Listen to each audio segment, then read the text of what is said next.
This particular reaction we also studied in preparation of alkanes, because the product what you are getting is alkanes.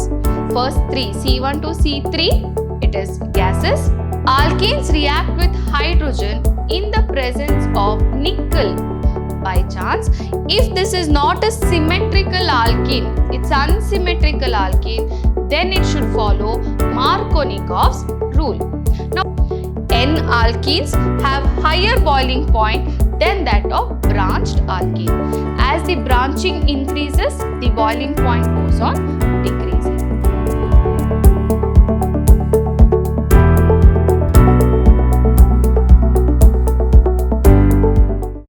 Hello my dear students, welcome back to session 5 on the chapter hydrocarbons. Last class we studied about conformation in alkanes, isn't it? And also we started with the alkenes, that is we learnt about the nomenclature and some methods of preparation of alkenes. Today we learn about the physical properties of alkenes and also few chemical properties of alkenes. So first physical property is the first three members of alkenes are gases, then the next 14 members are liquids and the higher ones are all solids. So first three, C1 to C3, it is gases, then next 14 are all liquids and the higher ones above that they all are solids. So as the carbon atoms are increasing, it is getting converted from gas to liquid, liquid to solids. Next is ethene is a colorless gas with a faint sweet smell. All other alkenes are colorless and odorless, insoluble in water but fairly soluble in non-polar solvents like benzene and petroleum ether. Okay. Last is about the boiling point of alkene, which increases with the increase in molecular mass. N-alkenes have higher boiling point than that of branched alkene. As the branching increases, the boiling point goes on decreasing. Okay, so that's about the physical properties of alkenes. Next is about the chemical properties. Alkenes are reactive compared to that of alkanes because of the presence of pi bond. Also, electrophiles attack the negative rich centers to form addition reaction, or I can tell electrophiles can get added due to the presence of carbon-carbon double bond as well. Okay, so we'll see different types of chemical properties here. First one is addition of hydrogen. Alkenes react with hydrogen in the presence of nickel or platinum or palladium as a catalyst to give alkanes. This is called as catalytic hydrogenation of alkenes. This particular reaction we also studied in preparation of alkanes, because the product what you are getting is alkanes.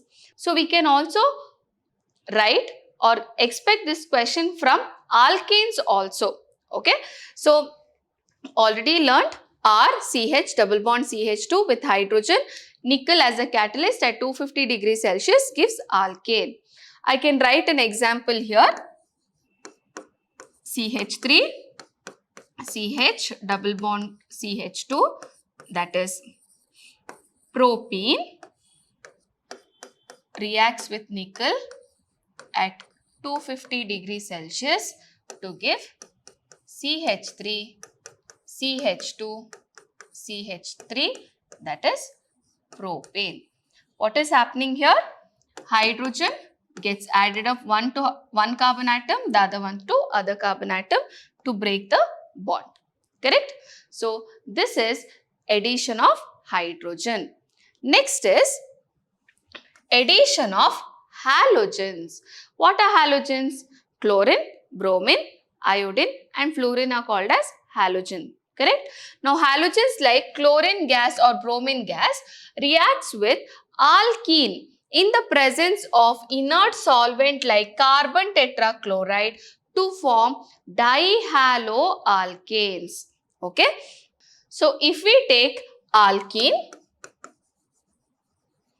treat it with bromine in the presence of carbon tetrachloride, one bromine atom will get added up to this carbon, one more here and the bond will break. You will get dihaloalkane.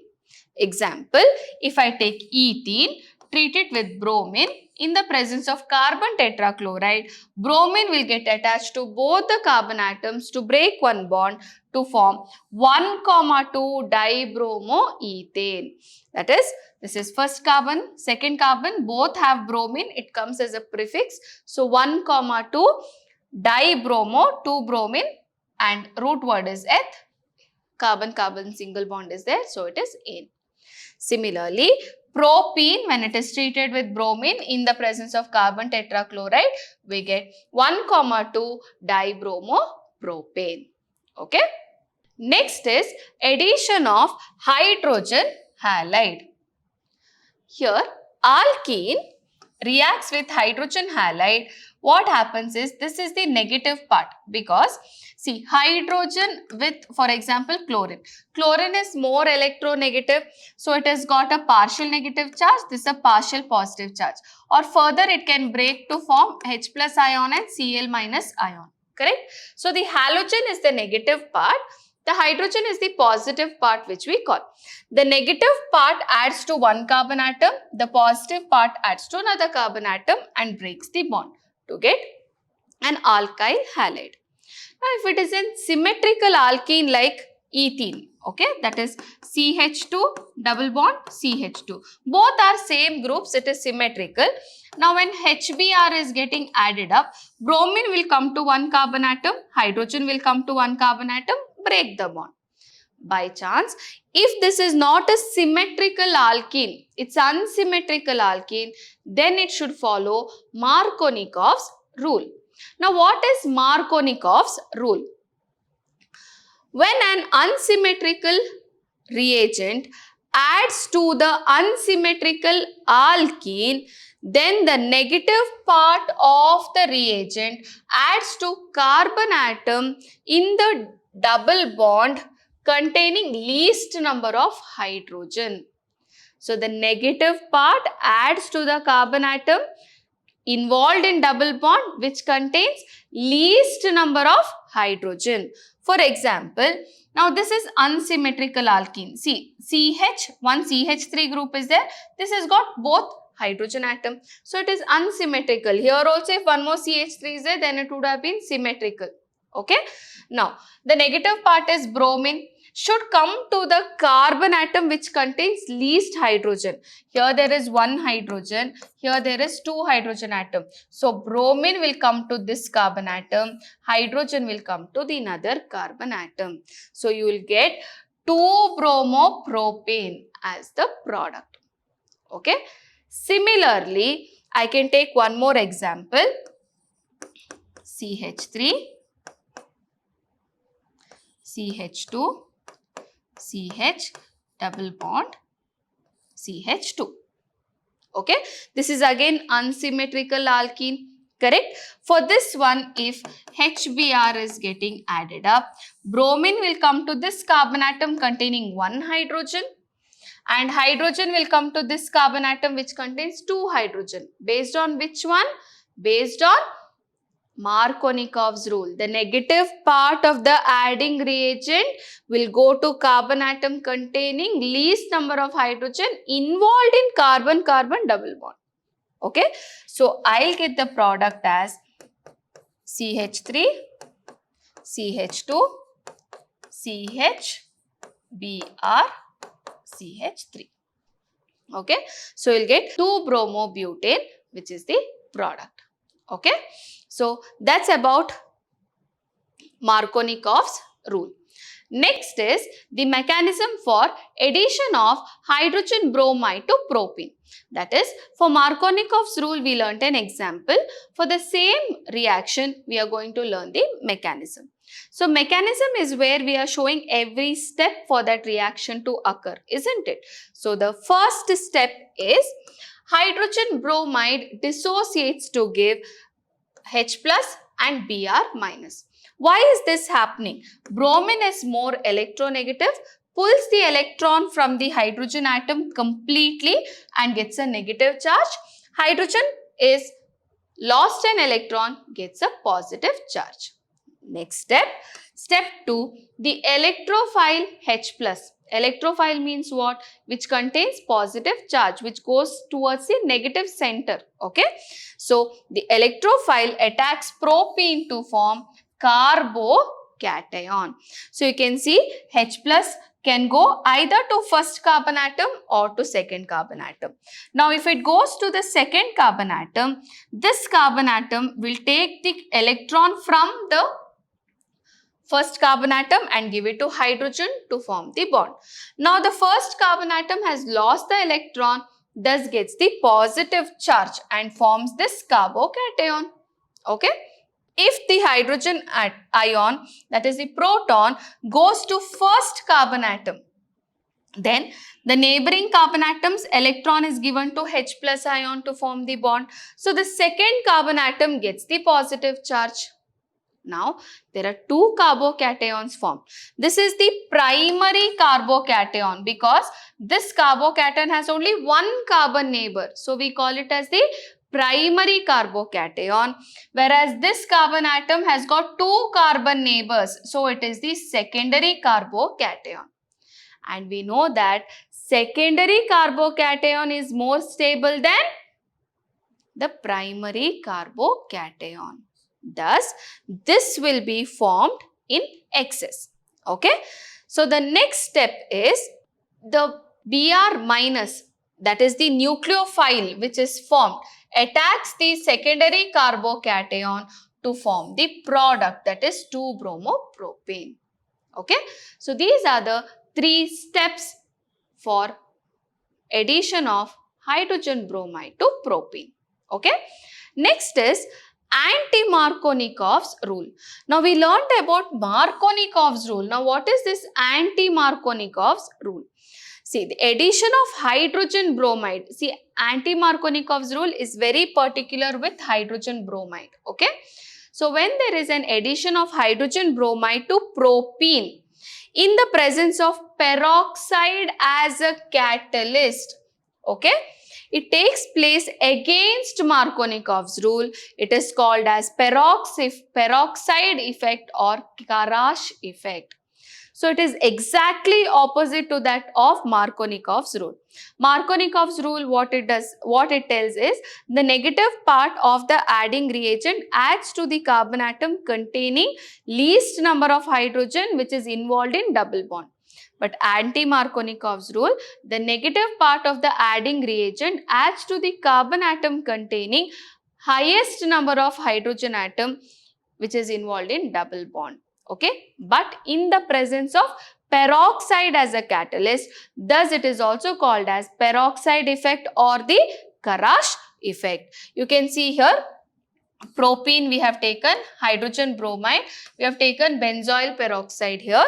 Okay, what will happen? Bromine should add to the carbon atom containing high number of hydrogen atom. The highest number is there here, not here. So, bromine will come here, hydrogen will go here to give 1 bromopropane as the product.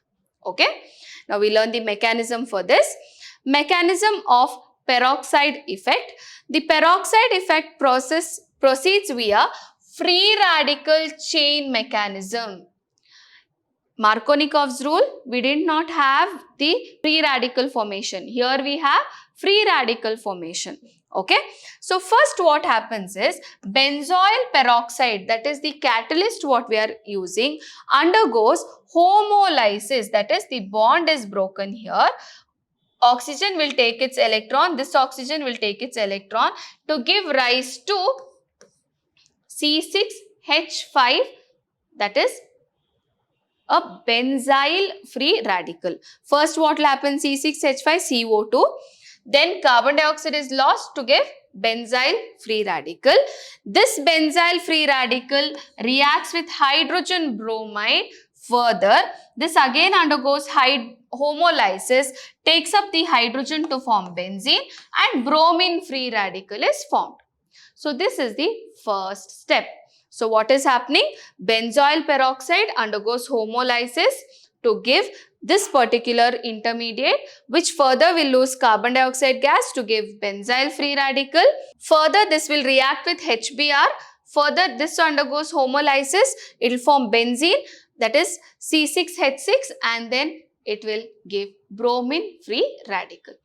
Further, the bromine free radical comes and attacks to either of the carbon atom to give two different free radicals. That is, if bromine comes to, for example, this is 1, 2, 3. To the second carbon atom, you will get a free radical, CH2 free radical here. That is, this bond is breaking to take its own carbon atom, which is put as a dot here. Or if it goes to the first carbon atom, you are going to get a secondary free radical. Here you are getting a primary free radical. Why primary? Carbon which is having a electron is having one carbon neighbor. Here it has got two carbon neighbors. Of course, secondary free radical is more stable than primary free radical. So this particular free radical will further react with HBr. One more molecule of HBr. It takes up the hydrogen. Bromine will be going out as Br minus, and this is the major product which is formed in anti-Markovnikov's rule. Compared to Markovnikov's rule, anti-Markovnikov's rule mechanism is not very important. You'll have to concentrate more on the mechanism for addition of hydrogen bromide to propene following Markovnikov's rule, which is more important for your exams. Okay. So that's it. I hope you have understood what is anti-Markovnikov's rule. So once again, the last step I shall explain. So if this particular, that is the primary free radical is formed, okay. If we have primary free radical reacts with one more molecule of hydrogen bromide to give Br minus to take up the H plus ion over here to give 2-bromopropane, which is the minor product. Whereas if you get a secondary free radical, it will add to HBr. Hydrogen will be taken up here to form CH3, CH2, CH2Br, which is the major product. Okay. Thus, since secondary free radical formed in step 3 is more stable, 1-bromopropane is the major product. So I hope you have understood again what is anti-Markovnikov's rule. Next class, we will be learning about the chemical properties of alkenes. Okay. Thank you, my dear children. Stay tuned. Stay focused.